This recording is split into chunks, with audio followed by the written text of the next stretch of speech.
Hello again. Last time I broke a master lock key safe. This time someone suggested I do a Supra one, so I've managed to get a hold of one.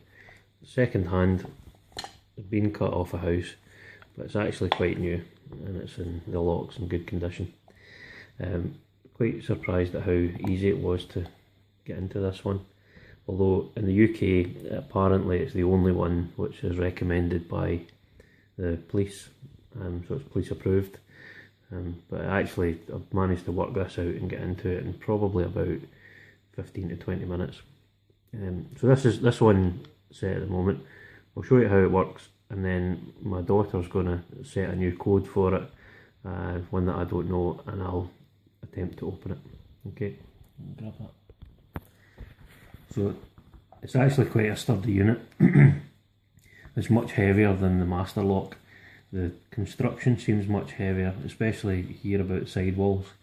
The master lock had a thin back plate, and then the side walls were attached in a sort of rivet fashion. This has got a single piece back plate with quite a heavy hinge pin in here. And the locking mechanism is much heavier, and you can feel the whole thing's cast from the back and front are cast from a single piece each. Whether it's, I think it's aluminium, but I would imagine it's much more resistant to just knocking it off the wall with a hammer, the way some people seem to be able to do with the master lock. There's obviously no reels on here, it's all push buttons, and the way it works is you punch in your code and you turn the handle and that opens it. In this case there is no code. I'll just turn the handle and that should open it up. The way you set the code in this one, it's in the back. This little card pops out, and there are 12 dials here, and hopefully you can see that, but above each one there's a dot. Should be up this way. So you've got numbers 1 to 5 and 6 to 0, and then you've got A and B, but essentially it's just 12 digits. For each of them, when the dot's down, the number's off, and when the dot's up, oh, it's got to be in lock position. When the dot's up, that number's on. So I've set that to number 1. So if I press number 1, the lock opens. Number 1, the lock opens. Simple as that. And you can set as many or as few as you want. So you can have one, or you can have all 12, but obviously neither of those is going to be secure. So you would have a combination. One sort of major drawback of this lock is that if you set the code 1, 2, 3, 4, it's no different to the code 4, 3, 2, 1, because all you're doing is selecting 4. It doesn't matter which order you put them in. Obviously you've got 12 buttons, so there's quite a large number of possible combinations, but it still doesn't have the same, there's the same number of possible combinations as something like the master lock if you're just going to sit and guess at it. Right, the lock's open at the moment and there's no code set. You can tell that by reset and then turn the dial, and that opens the cam. Like so. So what's going to happen now is my daughter's going to set a random 3-digit code using these dials here, and then she'll give it back to me and I'll attempt to open the lock. Okay.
Okay, 356. If you look in here, see that. Oops.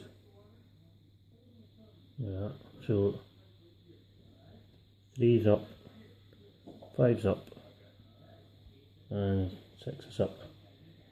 It was actually very easy to do. No tools, no lights, nothing. All it required was the knowledge of how to open it, what you're feeling for and what you're listening for. Simple as that. So for a police approved lock, or for apparently the only police approved lock in the UK at the moment, again it was a bit of a disappointment. Thank you.